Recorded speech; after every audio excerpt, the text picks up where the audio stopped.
Good morning student. Sorry, बहुत दिन से वीडियो नहीं बनाए थे क्योंकि मोबाइल खराब हो गया था, तो नया मोबाइल लाया तो अब स्टार्ट करते हैं। तो आज पढ़ाएंगे आइसोमेरिज्म। आइसोमेरिज्म का हिंदी होता है समावयवता। तो आइसोमेरिज्म मतलब हम लोग जानते क्या है कि जब समान सूत्र, बोर्ड पे लिखा गया है पहले से देखो, जब समान सूत्र अलग अलग स्ट्रक्चर मीन्स होता है संरचना में दर्शाया जाता है। देखो समान सूत्र मतलब फॉर्मूला क्या होगा, सेम रहेगा, लेकिन उसको अलग अलग स्ट्रक्चर संरचना में दर्शाएंगे और वही जो अलग अलग स्ट्रक्चर बना तो उसको हम लोग क्या कहेंगे, आइसोमेरिज्म कहते हैं। और इस प्रॉपर्टी मींस इसके गुण को क्या कहा जाता है, समावयवता, आइसोमेरिज्म कहते हैं। यह प्रायः दो प्रकार के होते हैं, पहला स्ट्रक्चरल आइसोमेरिज्म और स्टीरियो आइसोमेरिज्म। अब सबसे पहले ये पढ़ेंगे, उसके बाद ये पढ़ेंगे। स्ट्रक्चरल आइसोमर्स मतलब क्या होता है, जब अलग अलग संरचना सामान्य प्लेन में होंगे। जब बहुत सारा अलग अलग संरचना, देखो अलग अलग संरचना एक ही प्लेन में होगा। प्लेन क्या होगा, सेम रहना चाहिए और संरचना अलग अलग होगा। बहुत तरह का मेरा स्ट्रक्चरल आइसोमर्स होता है। पहला देखो टाइप बता रहे हैं अब हम।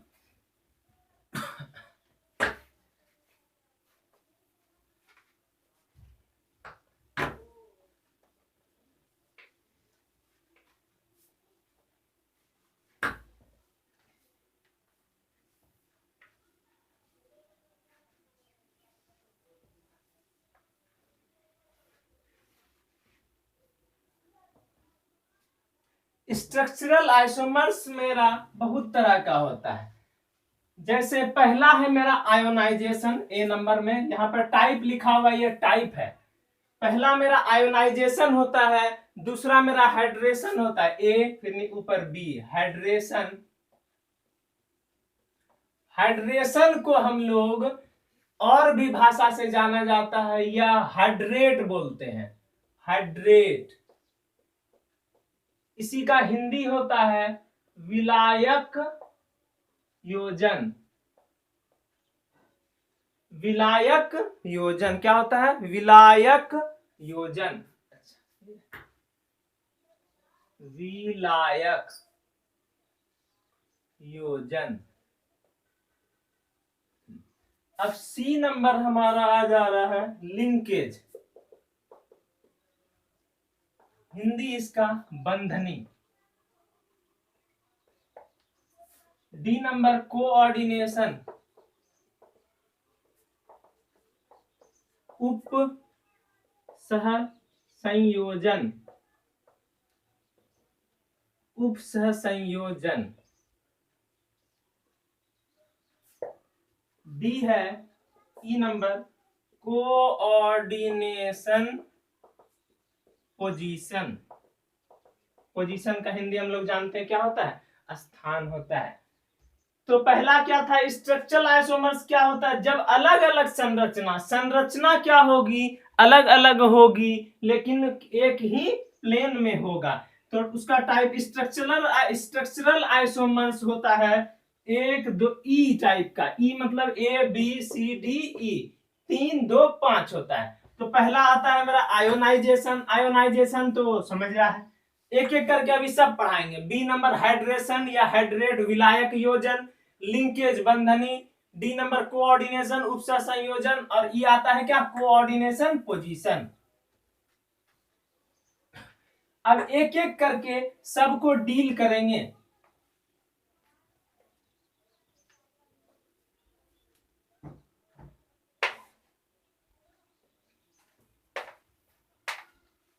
ये तो हिंदी में लिखे थे, अब इंग्लिश में लिखते हैं। थोड़ा हिंदी वाला बच्चा इंतजार करो। लिखो जरा इंग्लिश में लिखो तो, व्हेन सेम फॉर्मूला, आइसोमेरिज्म क्या होता है, आइसोमेरिज्म इंग्लिश में, when same formula can be represented in different structure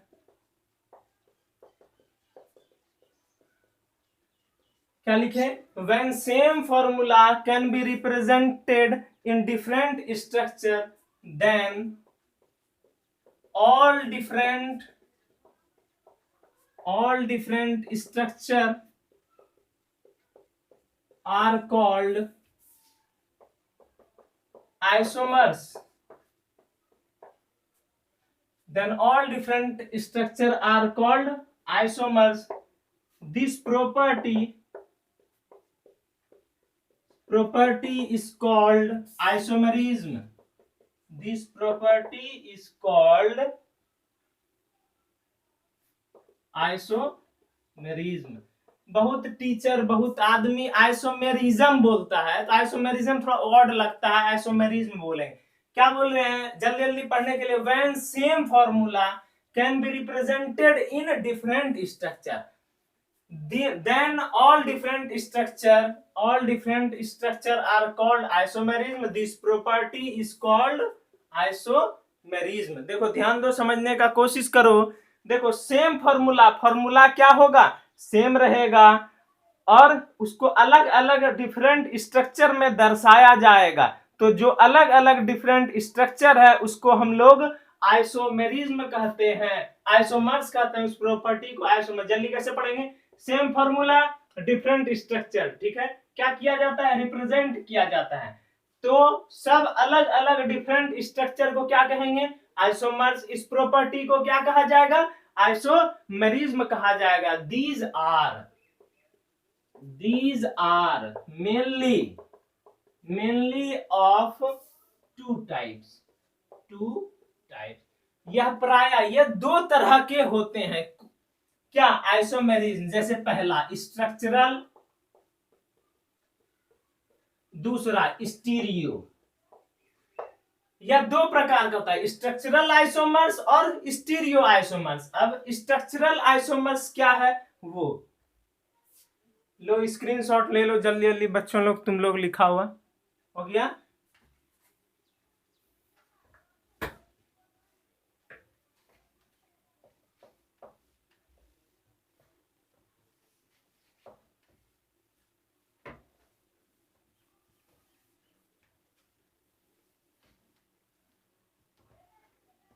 two types. अब स्ट्रक्चरल आइसोमर्स 1 नंबर, इसके बारे में,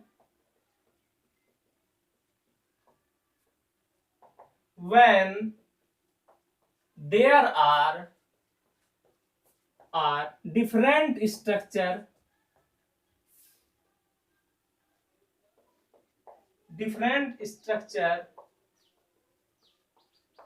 in same plane। ध्यान देना है, समझने की कोशिश करो बच्चों।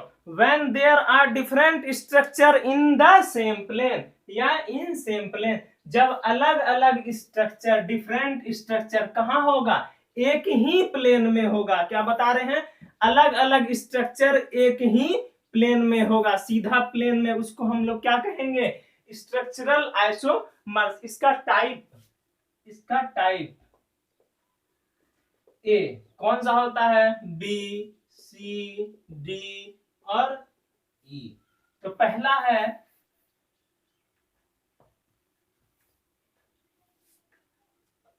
देखो बच्चों, कोऑर्डिनेशन पोजीशन, दूसरा कोऑर्डिनेशन, लिंकेज, और नेक्स्ट आता है मेरा हाइड्रेट और हाइड्रेशन। हाइड्रेट मीन्स होता है वाटर, और ये क्या है, नेक्स्ट वन इज आयोनाइजेशन। देखो फिर से ध्यान दो, structural isomers when there are different structure, अलग अलग स्ट्रक्चर एक ही प्लेन में होगा तो स्ट्रक्चरल आइसोमर्स कहेंगे उसे। ये कितने तरह का होता है, 1 2 3 4 5 तरह का होता है। पहला आयोनाइजेशन, हाइड्रेट या हाइड्रेशन बोलो, बात सेम है। लिंकेज, कोऑर्डिनेशन और कोऑर्डिनेशन पोजीशन। तो ध्यान रखना है, ये वाला तुम्हारा एनसीईआरटी बुक में नहीं दिया हुआ है, लेकिन हम कंपटीशन के व्यू से पढ़ा रहे हैं तुमको, तो सब पढ़ेंगे। अब सबसे पहले एक एक करके पढ़ो। क्या है, नंबर 1 इज आयोनाइजेशन। अब आयोनाइजेशन हेडिंग बनाएंगे और आयोनाइजेशन पढ़ेंगे।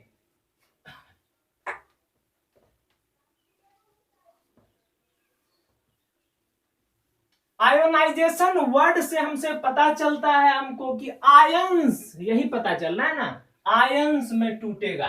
तो number 1 is ionization, a number ionization. अब पढ़ते हैं आयोनाइजेशन क्या होता है। देखो हम पांचों में पढ़ाएंगे, इसमें सेम ही फॉर्मूला रहने वाला है। when same formula gives different ions, different हो गया, different ions during dissociation,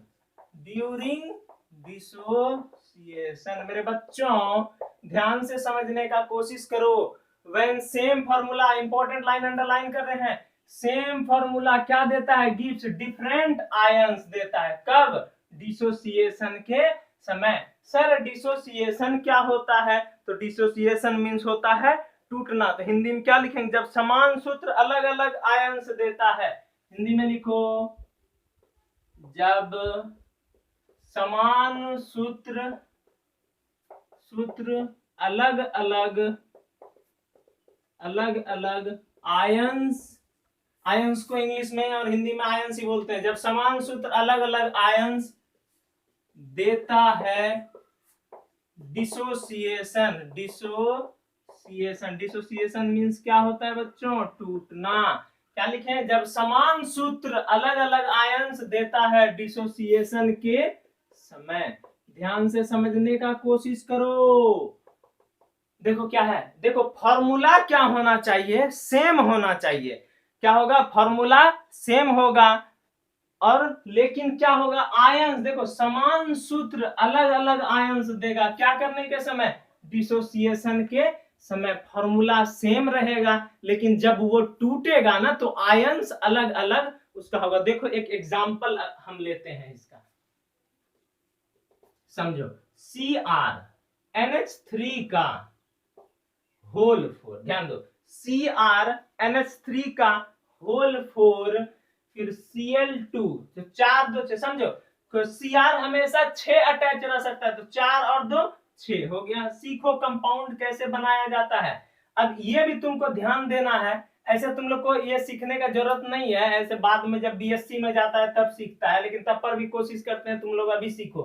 chromium हमेशा 6 अटैच रहता है, कोऑर्डिनेशन नंबर 4 और 2 क्या? किसी भी तरह से 6 पूरा करना है। अब चार्ज हमेशा 3 रहता है, तो इसका तो हो गया 0, इस पे हो गया 2, और कितना चाहिए?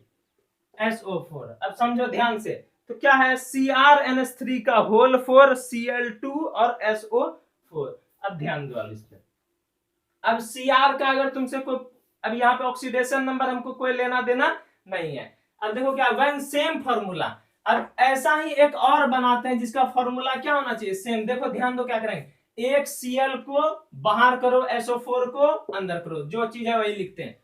CrNH3 का होल 4, देखो CrNH3, एक Cl को बाहर, SO4 को अंदर, 2 Cl है, एक Cl यहाँ रह गया, SO4 को अंदर किया गया, एक Cl को बाहर किया। ध्यान दो, अब बोल रहा है व्हेन सेम फॉर्मूला, देखो एक Cr 4 NH3 2 Cl SO4 मतलब बोथ, मतलब दोनों का फॉर्मूला क्या है? सेम है, लेकिन बोलता है gives different ions during dissociation, मतलब ये जब टूटेगा तो अलग अलग आयंस देगा। देखो कैसे, इसको तोड़ो, क्या होगा? CrNH3 का होल 4 Cl2, देखो मेरे बच्चों SO4 पे कितना चार्ज होता है? 2 माइनस, SO4 पे 2 माइनस, तो जब इस पे 2 माइनस तो इस पे क्या हुआ? 2 प्लस। जरा इसका तोड़ो तो क्या है? CrNH3 का होल 4 ClSO4, Cl पे कितना चार्ज होता है? 1 माइनस होता है, तो इस पे क्या होगा? 1 प्लस। देखो बार बार समझा रहे हैं, अच्छा से रिपीट कर रहे हैं, ध्यान दो, समझने का कोशिश करो, समझो कि तुम लोग क्लास में ही हो। सेम फॉर्मूला इस, ये वाला फॉर्मूला और ये वाला फॉर्मूला, दोनों फॉर्मूला सेम है। कैसे? 4NH3 2Cl SO4 formula same है, समान सूत्र है, लेकिन आयंस के जब समान सूत्र अलग अलग आयंस देगा टूटने, जब ये टूटेगा तो आयंस अलग अलग देगा। देखो यहाँ पे SO4 आयंस यहाँ पे दे रहा है और यहाँ पे कितना आयंस दे रहा है, Cl माइनस आयन दे रहा है। इस पे 2 प्लस है, इस पे 1 प्लस है, मतलब आयंस, अगर तुम लोग नहीं जानता है किसको कहते हैं आयन, जिस पे चार्ज होता है प्लस माइनस उसको आयंस बोलता है। यहाँ SO4 2 माइनस आयन दे रहा है, यहाँ पे Cl माइनस आयन दे रहा है, दोनों आयंस अलग अलग है, इसी को कहते हैं आयोनाइजेशन। चलो स्क्रीनशॉट हो गया।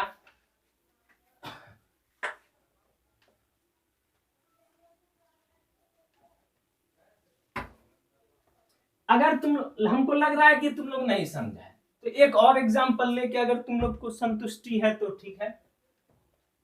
हम चाहते हैं तुम लोग अच्छे से सीखो, पढ़ो, मन लगा के पढ़ेगा तो सक्सेस मिलेगा। जैसे देखो नेक्स्ट वन, दूसरा एग्जांपल जो बहुत इंपॉर्टेंट है, COH2O का होल 4 और 2 6 चाहिए ना, Cn का होल 2 और NO3। इसी का मतलब फॉर्मूला क्या होना चाहिए बच्चों मेरे, सेम होना चाहिए। क्या होगा फॉर्मूला सेम। ऐसा ही एक और फॉर्मूला हम क्या बताएं इसको सिखाने के लिए, अगर ऐसा है इसको अंदर करो एक को बाहर, इस NO3 को अंदर करो, एक Cn को क्या करेंगे बाहर करते हैं। देखो जरा CO, ठीक है, H2O का होल 4, एक Cn को बाहर करो तो एक Cn रह जाएगा, Cn, NO3 को अंदर करो NO3, ठीक है, और एक Cn को क्या किए बाहर किए तो Cn। ये फॉर्मूला सेम कैसे है, आयोनाइजेशन क्या होता है जब फॉर्मूला सेम होगा और अलग अलग आयंस देगा। देखो 4 वाटर मॉलिक्यूल, 4 वाटर, Cn 2 गो है, Cn 2 गो है, NO3 फॉर्मूला सेम है, जब टूटेगा तो अलग अलग आयंस देगा। कैसे देखो, तोड़ो, CO H2O का होल 4, Cn का होल 2। अब याद रखो बच्चों, NO3 पे कितना चार्ज होता है, 1 माइनस, तो इस पे क्या होगा 1 प्लस होगा। इसको तोड़ो, COH2O का होल 4 Cn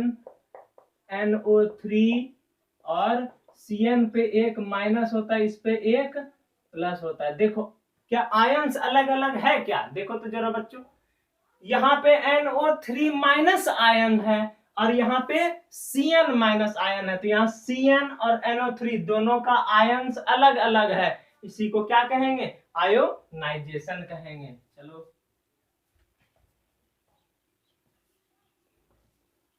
ये आयोनाइजेशन खत्म हुआ। अब नेक्स्ट वन क्या है जरा देखो बच्चों, दूसरा नंबर हाइड्रेशन हो गया, लिख लो स्क्रीनशॉट।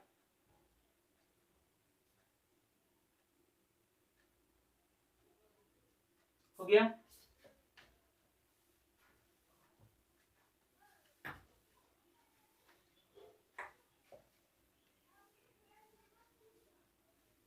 दूसरा नंबर है हाइड्रेट, जिसको विलायक योजन कहते हैं। हाइड्रेट जब वाटर तो जानता है पानी, वाटर मॉलिक्यूल्स मतलब अणु, वाटर मॉलिक्यूल्स की संख्या अलग अलग होगी लिगेंड के रूप में,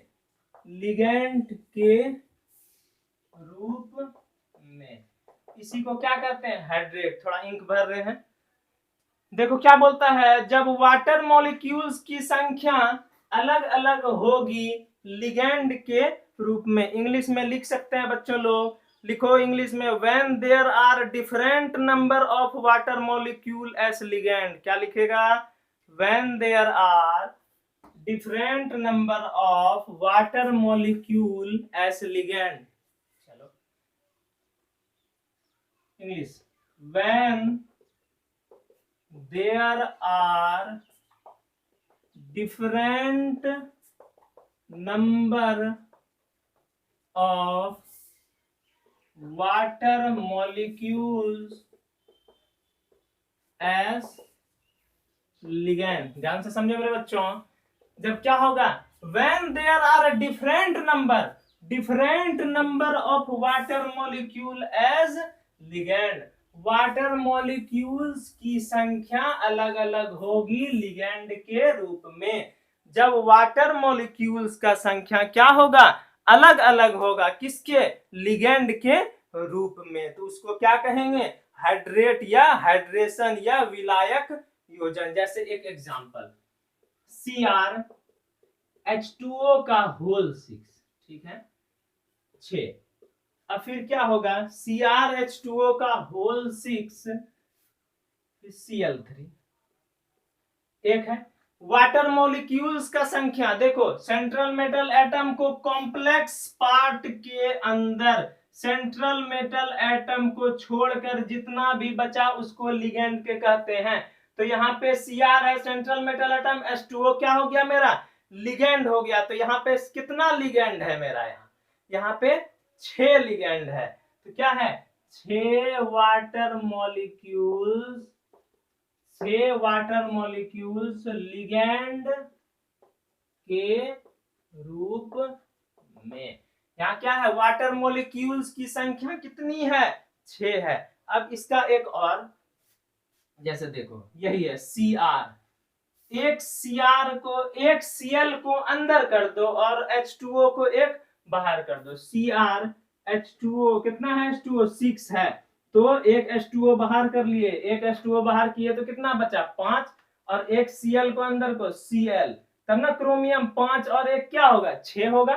ठीक है, कितना बच्चों, ये है 6, 5, एक बचा तो एक निकालो बाहर, H2O, एक Cl को अंदर दिए तो 3 में कितना बचा, 2, तो यहाँ पे क्या हो, Cl2। तो देखो यहाँ पे कितना वाटर मॉलिक्यूल्स है लिगेंड के रूप में, यहाँ पे वाटर मॉलिक्यूल्स लिगेंड के रूप में क्या है, 5, तो क्या लिखेंगे, 5 वाटर मॉलिक्यूल्स लिगेंड के रूप में। इसी को तो हाइड्रेट कहते हैं। ध्यान दो, Cr यहां पे देखो पहले वाले में क्या है, लिगेंड के रूप में, इंग्लिश में लिखेंगे 6 वाटर मॉलिक्यूल्स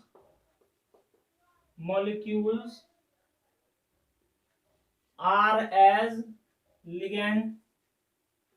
इधर क्या लिखेंगे, 5 वाटर मॉलिक्यूल्स, ये मॉलिक्यूल्स है, मोल फुल स्टॉप तो समझ जाना, water molecules, 5 water molecules are as ligand. ध्यान दो, समझने की कोशिश करो। क्या है, when there are different number of water molecules, जब वाटर मॉलिक्यूल्स मतलब वाटर का अणु, वाटर की संख्या अलग अलग होगी, क्या, किसके रूप में, लिगेंड के रूप में। जब वाटर मॉलिक्यूल्स की संख्या अलग अलग होगी लिगेंड के रूप में। देखो ध्यान दो, Cr सेंट्रल मेटल एटम को छोड़ के जितना बचा, ये क्या है, लिगेंड। लिगेंड में यहाँ कितना वाटर मॉलिक्यूल्स है, 6, यहाँ लिगेंड में कितना वाटर मॉलिक्यूल्स है, 5, तो इसी को क्या कहते हैं, हाइड्रेट। यहाँ लिखे 6 वाटर मॉलिक्यूल्स लिगेंड के रूप में, 6 water molecule R S ligand, यहाँ 5 water molecules R S ligand और 5 वाटर मॉलिक्यूल्स लिगेंड के रूप में। क्या फॉर्मूला सेम है, हम क्या पढ़ रहे हैं, आइसोमेरिज्म। आइसोमेरिज्म क्या कहता है, जिसका फॉर्मूला सेम रहता है। देखो एक Cr 6 वाटर मॉलिक्यूल्स तो 5 और 1 6 वाटर मॉलिक्यूल, 3 Cl तो 2 और 1 3, मतलब बच्चों फॉर्मूला सेम होना चाहिए लेकिन स्ट्रक्चर अलग। देखो स्ट्रक्चर अलग आ रहा है ना। अगर तुमसे कोई पूछेगा कि इसका जरा नाम लिख दो तो तुम लिख देगा, लिखने की कोशिश करो तो नाम, ये तो हल्का है, ये लिख के दिखाओ, कोशिश करो।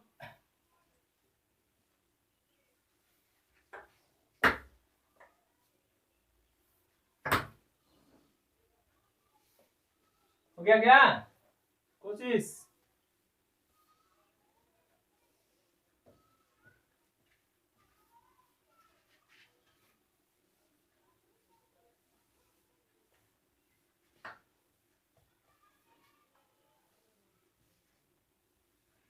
नाम लिखना है, नाम लिख के दिखाओ, बड़ा इंपॉर्टेंट है ये, इसलिए नाम लिखने के लिए बोल रहे हैं क्योंकि ये एग्जाम में एक बार पूछ चुका है।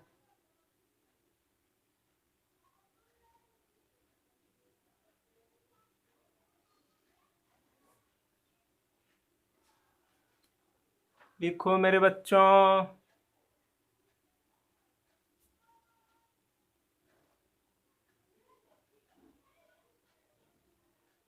देखो अब हम बताते हैं, इंपॉर्टेंट है, वेरी वेरी इंपॉर्टेंट। देखो H2O मीन्स क्या होता है? Aqua. Aqua, AQUA। Cl means क्या होता है? क्लोरो। पहले ए आया तो क्या लिखेंगे? 5 है तो क्या लिखेंगे बच्चों?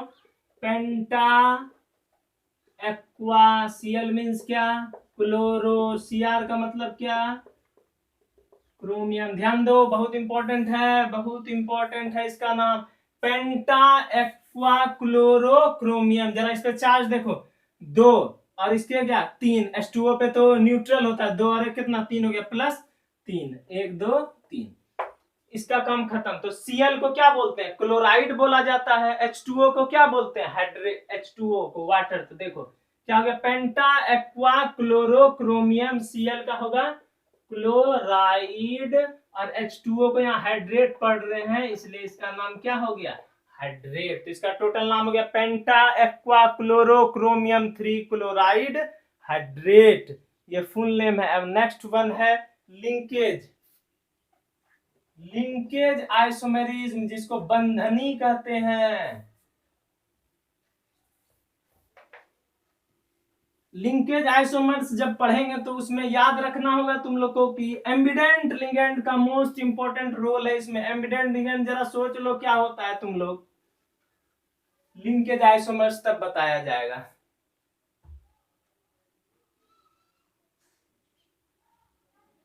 देखो Cr NH3 का होल 5 NO2 SO4। पहले कॉन्सेप्ट समझो, उसके बाद तो डिफिनेशन लिखा दिया जाएगा, ये आसान है। देखो क्या हो रहा है, एम्बिडेंट लिगेंड क्या होता है? एम्बिडेंट लिगेंड बताया तो उभयदंती लिगेंड बताया जा रहा था एम्बिडेंट के बारे में। ऐसा परमाणु या अणु, ऐसा लिगेंड जिसका डोनर एटम दोनों होना चाहिए। एक जैसे Cn या Nc, एक बार ये डोनेट कर सकता है, एक बार ये डोनेट। इसमें C डोनेट करेगा, इसमें क्या डोनेट करेगा? N। क्या डोनेट करेगा? Lone pair. जैसे NO2, एक बार इसमें N डोनेट करेगा लोन पेयर, या एक बार इसमें क्या डोनेट करेगा? O। इसी को क्या कहते हैं? Ambient ligand. जबकि डोनर जो होना चाहिए दोनों अलग अलग होना चाहिए, उसको क्या कहते हैं? एम्बिडेंट लिगेंड बोला जाता है। जैसे लिंकेज आइसोमर्स, जैसे एग्जांपल है CrNH3 का होल 5। ठीक है, अब देखो इस पे क्या है कि Cr पे कितना चार्ज है? Cr पे देखो तो कितना है? NH3 का न्यूट्रल होता है, NO का क्या होता है? 1 होता है NO2 का। इस पे क्या 2 और 1 कितना? 3 +3। ठीक है, अब इसी में देखो कर क्या रहे हैं, इसमें एम्बिडेंट लिगेंड कौन है? NO2 ligand. NO2 को और क्या, एक बार NO2 में N लोन पेयर डोनेट करे, इसको और बदल के लिखेंगे तो ONO। याद रखो एम्बिडेंट लिगेंड। तो Cr NH3 का होल 5 NO2। ध्यान दो, मेन इंपॉर्टेंट रोल यहाँ NO2 खेल रहा है। NO2 अब लिखा गया कैसे? ONO, नाइट्राइटो और नाइट्रो SO। इस पे 2 माइनस, इस पे क्या 2 प्लस है। देखो main important role NO2। NO2 मेरा क्या है? Ambient ligand. एक बार NO2 में N लोन पेयर डोनेट करेगा, एक बार O लोन पेयर डोनेट करेगा। देखो जरा इसका स्ट्रक्चर बनाते हैं। Cr कितना है? 5। 1 2 3 4 5। क्या है? NH3। लोन पेयर जब देता है तो क्या होता है? कोऑर्डिनेट बॉन्डिंग होता है। NH3 N दे रहा है इसलिए N इधर लिखा जाता है, N दे रहा है इसलिए N इधर लिख रहे हैं। ध्यान दो बच्चों, Cr कितना चार्ज है? +3। जिधर लिखना उधर लिखो +3। NH3 का 5 हो गया इधर, और बचा क्या? NO2। तो अब यहाँ पे लोन पेयर कौन डोनेट करेगा? NO2। ध्यान दो, N के इधर देना चाहिए, N यहाँ, क्योंकि N लोन पेयर डोनेट कर रहा है, और बचा क्या? SO4। ध्यान दो ये इंपॉर्टेंट है, NO2। अब क्या हो गया? SO4 पे 2 माइनस होता था, इस पे क्या होता था? S। अब उधर देखो, इसमें और इसमें दोनों क्या है? फॉर्मूला सेम है। सेम फॉर्मूला कैसे? यहाँ भी NO2 है, यहाँ पे NO2 है, बस बदल रहा है। अब देखो इधर क्या होगा? Cr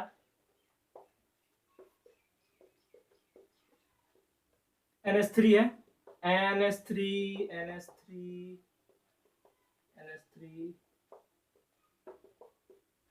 समझने का कोशिश करो बच्चों। NH3 का फंडा खत्म हो गया, अब बचा क्या, ONO। तो ये इस पे +3 है। अब ये जो डोनेट करेगा ऐसे नहीं लिख देना है, तब तो यहां भी ना N डोनेट किया, नहीं N नहीं, यहाँ पे कौन सा डोनेट कर रहा है, ONO, ये O डोनेट किया है लोन पेयर, और इधर क्या चार्ज है, SO4 पे 2-। यही तो सिखाना चाहते थे तुमको और तुम लोग सीख गए।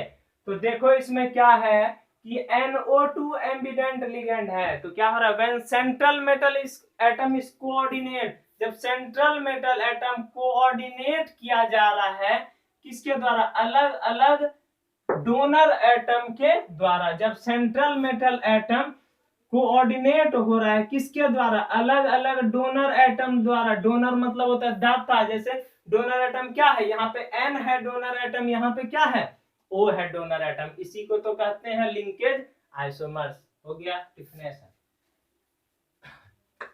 लो स्क्रीनशॉट ले लो, हो गया। अब तुम लोग सोच रहे हो सर कि NO2 के जगह क्या सर खाली NO2 ही हो सकता है, नहीं, जितना एम्बिडेंट लिगेंड है सब हो सकता है। थायोसाइनो जैसे साइनेड CN भी हो सकता है और NC भी हो सकता है। चलो जरा डिफिनेशन लिखो, तो इसका लिख लो, when central metal atom is, लिखो when central metal atom is coordinated by different atoms of ligand। क्या बोला जा रहा है, when central metal atom is coordinated by different atoms of ligand, it is, ये किसमें संभव है, लिखेंगे it is possible in the ध्यान दो, in the case of ambient ligand, यही तो इंपॉर्टेंट है। लिंकेज आइसोमर्स क्या चीज का खेल पे चल रहा है, पूरा एम्बिडेंट लिगेंड पे हो रहा है।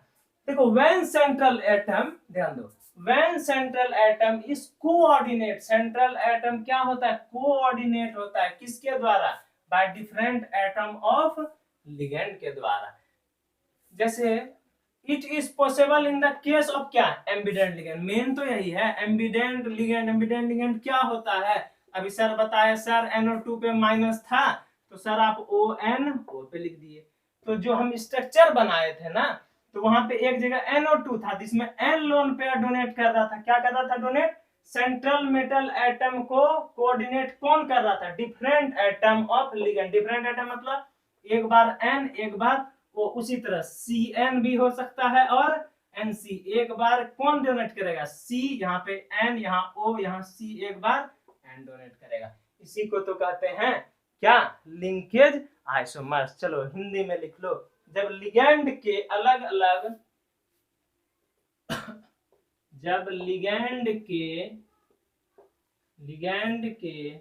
अलग अलग एटम मतलब परमाणु, अलग अलग परमाणु द्वारा, जब लिगेंड के अलग अलग परमाणु द्वारा लोन पेयर, LP मतलब क्या हो गया, lone pair coordinate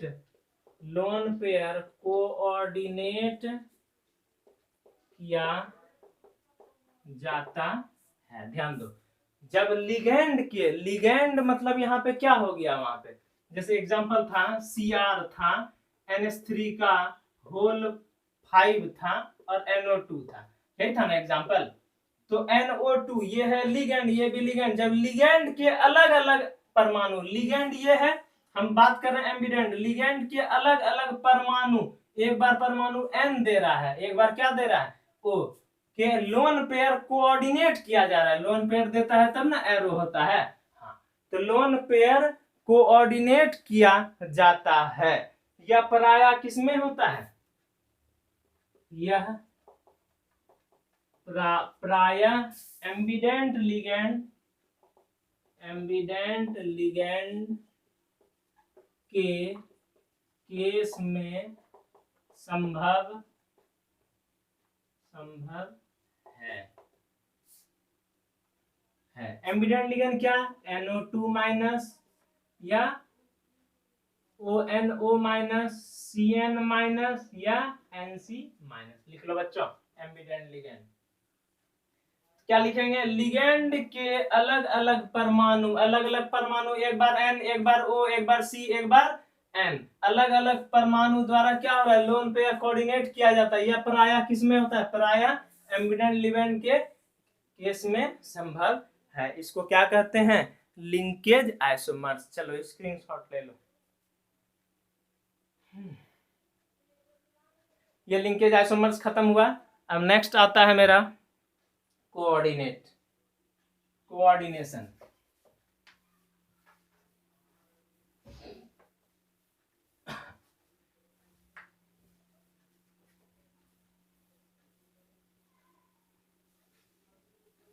interchange means होता है अंतर परिवर्तन, जो आपस में बदल जाए, दैट्स नोन एज इंटरचेंज। देखो कितना नंबर था? ABCD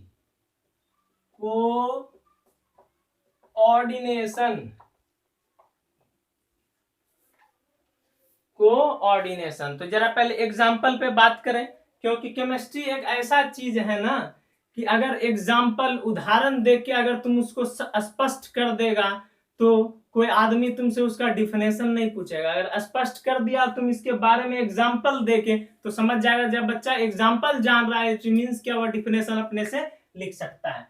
तो CR ध्यान दो, CR है और इसमें कोई भी हम लोग लिगेंड लो जो कि 6 होना चाहिए। जैसे NH3 का होल 6, क्रोमियम का 6 होता है। इस पे तो चार्ज हो गया 0 बच्चों। जब 0 हो गया इस पे चार्ज, तो CR पे तो कोई भी संभव प्रयास करके 3 देना होगा, तो क्या हो गया 3+। अब CO का भी वही हाल है एस किसके तरह? CR के तरह। तो इसको भी 6 चाहिए, तो F6 हो गया। F6 हो गया। इस पे होता है कितना? माइनस 1 माइनस 6 माइनस हो गया। तो क्रोमियम CO का 6 नहीं 3 होता है। तो इसमें क्या करेंगे? 3 घटा दिए तब ना इक्वल टू के उधर जाएगा तो 3 घट जाएगा, तो इस पे आ जाएगा कितना? 3। ध्यान दो, समझने की कोशिश करो। कोऑर्डिनेशन क्या होता है मेरे बच्चों? ये बड़ा जैसा कंपाउंड है, ध्यान से समझने की कोशिश करो।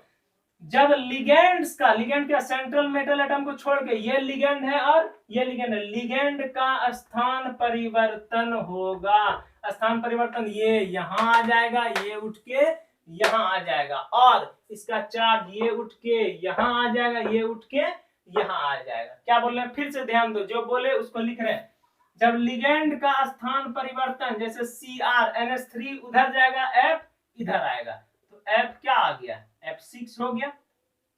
ठीक है, और क्या हो गया? NH3 इधर आ गया। क्या करो? इसको इधर, इसको इधर, लो और लो। अब तो आ गया। अब क्या है इधर? CO, सेंट्रल मेटल एटम नहीं बदलना चाहिए, NH3 का होल 6।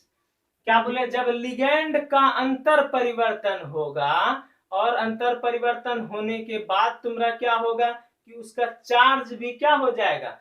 बदल जाएगा।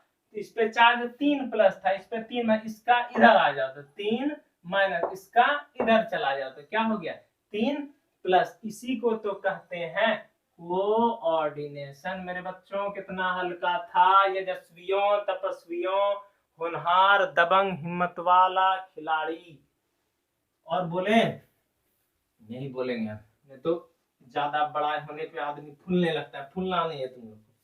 चलो ध्यान दो, क्या बोल रहे हैं? लिगेंड का अंतर परिवर्तन मतलब इंटरचेंज होगा, और उसका चार्ज भी क्या होगा? बदलेगा। ये NH3 उधर, F6 इधर हो गया, और चार्ज भी दोनों का क्या हो गया? बदल गया। अगर कोई आदमी बहादुर बोल देगा कि जरा ऊपर वाला का नाम लिख के दिखाओ, तो जरा इसका नाम लिख के दिखाने की कोशिश करो। लिखो,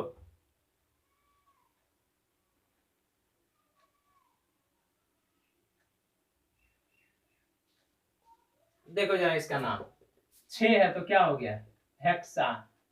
ओहो, हेक्सा NH3 क्या है? एमाइन। Cr क्या है? Chromium. Hexa amine chromium charge है 3, तो 3F6 मीन्स 6 है, तो हेक्सा F का क्या होता है? फ्लोरो। तो क्या नाम है? हेक्सा एमाइन क्रोमियम 3 हेक्सा फ्लोरो। CO क्या है? Cobalt, cobaltate, cobaltate. और कितना चार्ज है इस पर? 3, 1 2 3। इसी को तो कहते हैं, इसका नाम जैसे उसका लिखे उसकी उसी तरह नीचे वाला का भी लिख सकते हैं। तो इसका डेफिनेशन क्या है? लिखो, when ligands are interchanged, when ligands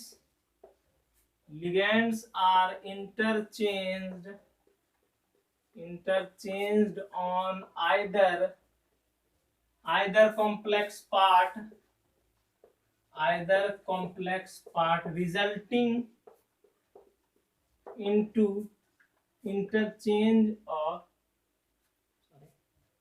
क्या लिखे? When ligands are interchanged on either complex part resulting into interchange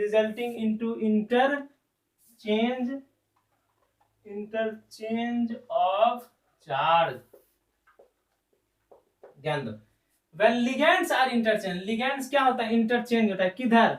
on either complex part का इधर उधर क्या हो रहा है? इंटरचेंज हो रहा है। resulting into क्या? Interchange of charge.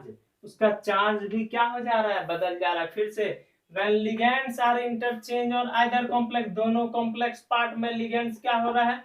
इंटरचेंज हो रहा है। Resulting into interchange of charge, उसका चार्ज भी क्या हो रहा है? इंटरचेंज हो रहा है। चलो हिंदी वाले बच्चे लिख लो हिंदी में। चलो लिखो बच्चों जरा, सबका लिखते लिखते बहुत देर हो जाता है, अपने से लिखो। किसी संकुल में, संकुल मतलब क्या होता है? कॉम्प्लेक्स। लिखो, किसी संकुल में, लिखते जाओ, किसी संकुल में उपस्थित भिन्न धातुओं की, किसी संकुल में उपस्थित भिन्न धातुओं की धनायनिक एवं ऋणायनिक उप सहसंयोजन सत्ता के मध्य लिगेंडों के अंतर परिवर्तन से इस प्रक्रिया की आइसोमेरिज्म उत्पन्न होती है। फिर से, किसी संकुल में उपस्थित भिन्न धातुओं की धनायनिक एवं ऋणायनिक उप सहसंयोजन सत्ता के मध्य लिगेंडों के अंतर परिवर्तन से इस प्रकार के आइसोमेरिज्म उत्पन्न होती है। इसको क्या कहते हैं? कोऑर्डिनेशन कहते हैं। चलो हो गया। अब नेक्स्ट क्या है? धनायनिक ऋणायनिक तुम लोग जानता है, positive charge negative charge.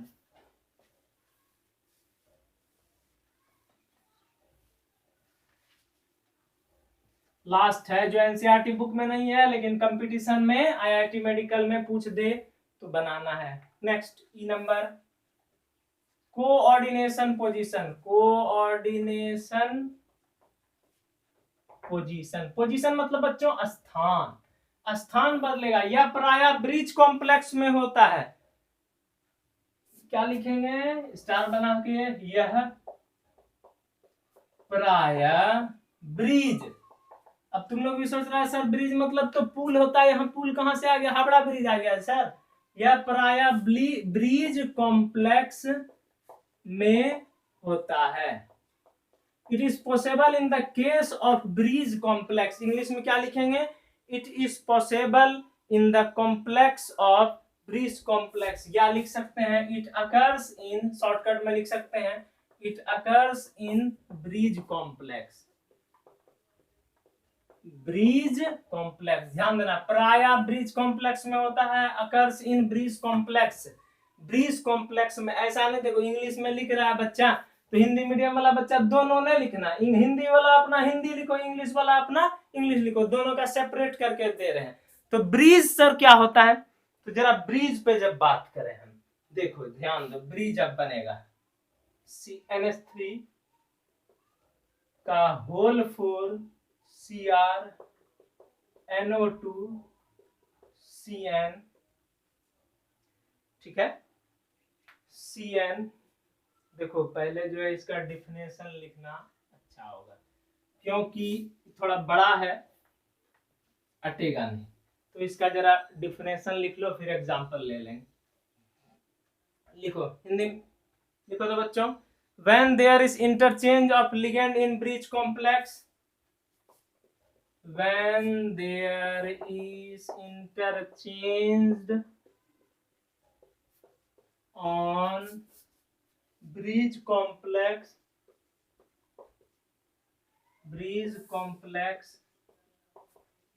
then these are called what? Coordination position. Then these are called coordination position isomers. ध्यान दो बच्चों, क्या लिखे? When there is interchange on bridge complex, मतलब ब्रिज में क्या होगा? ब्रिज कॉम्प्लेक्स में इंटरचेंज होगा। When there is interchange on bridge complex, sir किसका इंटरचेंज होगा? सवाल तो ये आ गया ना। तो अब देखो, when there is interchange of किसका? लिगैंड का। when there is interchange of ligand, अब तो समझ गया ना। when there is interchange of ligand,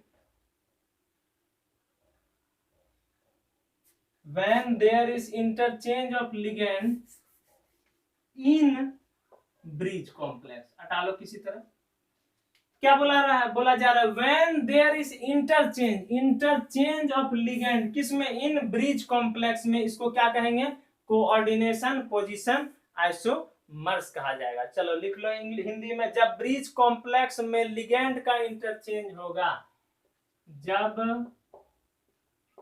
bridge complex में लिगैंड का इंटरचेंज मतलब होता है अंतर परिवर्तन। इंटरचेंज क्या है? जब ब्रिज कॉम्प्लेक्स में लिगैंड का इंटरचेंज होगा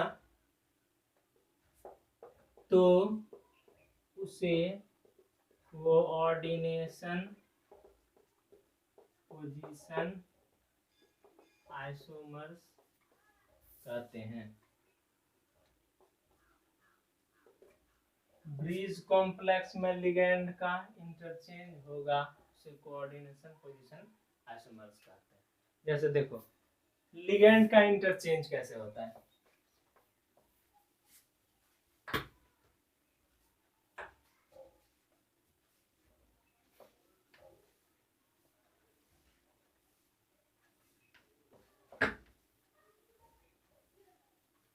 ऐसे एक बेस्ट एग्जांपल दिया जा रहा है।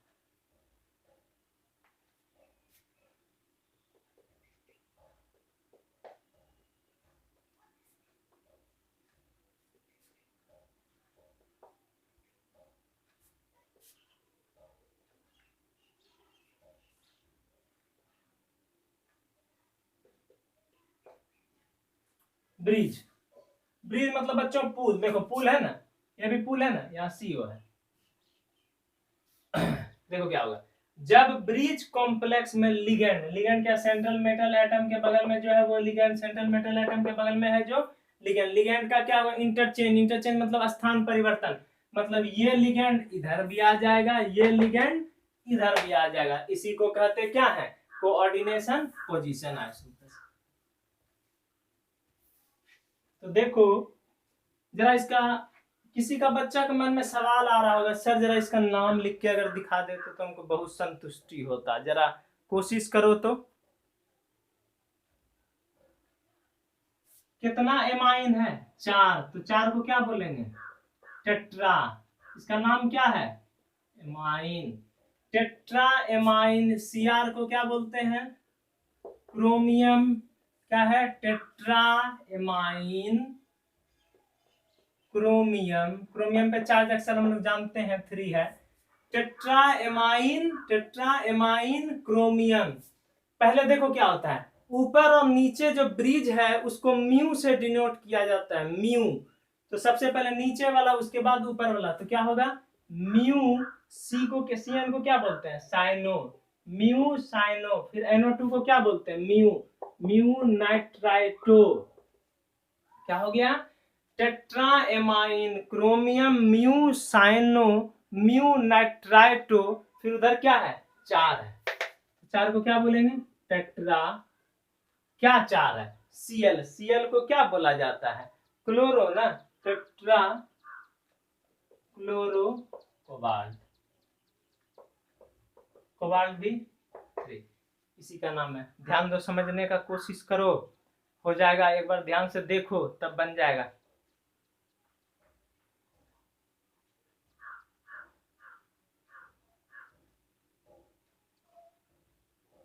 हो गया? अब देखो फिर से बता रहे हैं क्या होता है कोऑर्डिनेशन पोजीशन। जब ब्रिज कॉम्प्लेक्स में लिगेंड का इंटरचेंज होगा, एक लिगेंड इधर भी आ सकता है या 2 लिगेंड इधर आ सकता है, जैसा मन है। अब देखो इंटरचेंज करते हैं, एक NH3 को उड़ा के उधर, एक Cl को इधर। देखो क्या है? NH3, एक NH3 यहाँ 4 है, एक गया तो कितना बचा? 3। चलो ठीक है, एक Cl को उठा के इधर ला, 4 है उधर, तो एक Cl आएगा तो कितना बचेगा? 3। तो Cl, फिर यहाँ क्या है? क्रोमियम, फिर क्या है? NO2 है, फिर नीचे क्या है? Cn है, फिर बच्चों CO, कोबाल्ट CO। एक बच्चा पूछ रहा था वीडियो में, सर CO और CO, ये बच्चों मेरा कार्बोनाइल है। जब दोनों CO बड़ा रहेगा और एक CO छोटा रहेगा तो कोबाल्ट होगा। देखो अब CO है, अब यहाँ क्या है? Cl। यहाँ पे 4 है, एक इधर आ गया तो कितना बचा? 3। और बच्चों एक NH3 यहाँ से उठा के उधर कर दो तो कितना NH3 आ गया? NH3। इसी को कहते हैं। तो क्या किए? जब लिगेंड्स का इंटरचेंज हुआ, यहाँ पे 4 था, एक को इधर कर दिए, इसका एक को इधर कर दिए, तो लिगेंड्स का इंटरचेंज हो रहा है आपस में, तो इसी को कहते हैं क्या? Coordination position. यह प्राय ब्रिज कॉम्प्लेक्स में, ब्रिज मतलब ये ब्रिज। तो अब इसका नाम लिखो, तो क्या है? नाम लिखने सीखो। NH3 का नाम क्या आता है? एमाइन नाम होता है। और Cl का नाम क्या आता है? क्लोरो। पहले A आता है या C? पहले आता है तुम्हारा क्या? A। तो कितना A? एमाइन 3 है, तो क्या हो गया? ट्राएमाइन। ट्राएमाइन। Cl का क्या? क्लोरो। Cr का क्या? क्रोमियम। कितना चार्ज? 3। नीचे वाला पहले तब ऊपर वाला। इसको क्या चीज से डिनोट करते हैं? म्यू। Cn को क्या बोलते हैं? साइनो। ध्यान दो, म्यू साइनो। फिर NO2 का क्या? फिर से म्यू ना, हाँ, म्यू नाइट्राइटो। नाइट्राइटो। अब इधर देखो, NH3 एमाइन और यहाँ पे क्या? क्लोरो। तो एमाइन ना पहले, तो फिर क्या होगा? चलो इधर लिख रहे हैं नाम, तुम लोग को सीधा लिखते जाना। इधर से इधर लिखो, क्या है वहां? एमाइन। एमाइन क्लोरो है, कितना क्लोरो है? 3 क्लोरो है, तो क्या हो जाएगा? Try chloro. Try chloro. और CO को क्या बोलते हैं? कोबाल्ट। और कितना?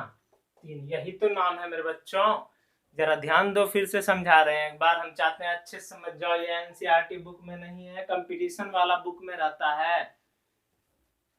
देखो ब्रिज कॉम्प्लेक्स में कोऑर्डिनेशन पोजीशन क्या था? ब्रिज कॉम्प्लेक्स में लिगेंड्स का interchange. Ligands central metal atom को छोड़ के लिगेंड, इसको कहता है लिगेंड्स का इंटरचेंज। इधर 4 था, एक को उधर कर दिए, तो यहाँ एक इधर आ गया, वहां कितना बचा? 3। तो 3। एक Cl से इधर करो, तो एक Cl यहाँ आया, यहाँ कितना बचा? Cl 3 बचा। बस यही तो ब्रिज कॉम्प्लेक्स में लिगेंड का इंटरचेंज। नाम लिखने सीखो एक बार फिर से। पहले NH3 का नाम एमाइन, Cr का नाम क्रोमियम। पहले A आता है तो ट्रा, 4 है तो टेट्रा एमाइन क्रोमियम 3। पहले नीचे वाला को दोनों को सेपरेट अलग किया जाता है म्यू से। म्यू साइनो म्यू नाइट्रो भी लिख सकते हैं, म्यू नाइट्राइटो। फिर टेट्रा क्लोराइड कोबाल्ट, और उसका क्या होगा? 3 होगा। और नीचे वाला का नाम क्या है? ट्राएमाइन। क्या है? 3 है एमाइन। पहले ध्यान दो, इसका नाम एमाइन है, इसका नाम क्लोरो है। शुरुआत में A आता है, इसलिए पहले ये लिए A वाला। ट्राएमाइन क्लोरो Cr का क्या होता है, क्रोमियम 3, पहले नीचे वाला म्यू साइनो, फिर म्यू नाइट्राइटो, फिर क्या होगा एमाइन, इसका नाम NH3 है। तो देखो NH3 का नाम क्या होता है एमाइन, इसका नाम क्लोरो, C है और A पहले आता है इसलिए A एमाइन। फिर क्या है 3 क्लोरो है तो क्या होगा ट्राई क्लोरो, उसके बाद क्या है कोबाल्ट 3। यही था तुम्हारा क्या स्ट्रक्चर आइसोमर्स खत्म हुआ। और नेक्स्ट मेरा क्या है, दो तरह का आइसोमर्स होता है। पहला आइसोमर्स क्या था स्ट्रक्चरल आइसोमर्स, और दूसरा आइसोमर्स क्या था, एक बार हम बच्चों फिर से रिपीट करना चाहते हैं। आइसोमेरिज्म क्या होता है जान रहा है, सेम फॉर्मूला डिफरेंट स्ट्रक्चर। वो कितने प्रकार का होता है, दो, स्ट्रक्चर और स्टीरियो। स्ट्रक्चर में क्या होता है अलग अलग स्ट्रक्चर एक ही प्लेन में होता है। फिर स्ट्रक्चरल आइसोमर्स 5 का होता है, आयोनाइजेशन, हाइड्रेट या हाइड्रेशन होता है, लिंकेज, कोऑर्डिनेशन, कोऑर्डिनेशन, पोजीशन। फिर बाद में क्या होगा, फिर पांचों को एक एक करके पढ़ लिए। स्ट्रक्चरल खत्म हुआ, अब नेक्स्ट आता है स्टीरियो। नेक्स्ट आता है क्या स्टीरियो। अब स्टीरियो जो है हम हेडिंग बना रहे हैं, स्टीरियो आइसोमर्स, स्टीरियो आइसोमर्स। अब इसका जतरा मतलब तो समझ रहा है ना, सब बच्चा जानते हो जतरा क्या होता है। आज थोड़ा पढ़ने में मन लगा तो जतरा बना लिया गया ताकि आज के तरह कल भी मन लगे। तो स्टीरियो आइसोमर्स क्या होगा नेक्स्ट डे में पढ़ेंगे, और अच्छे से पढ़ो बच्चे ताकि अच्छा रिजल्ट हो। चलो थैंक यू।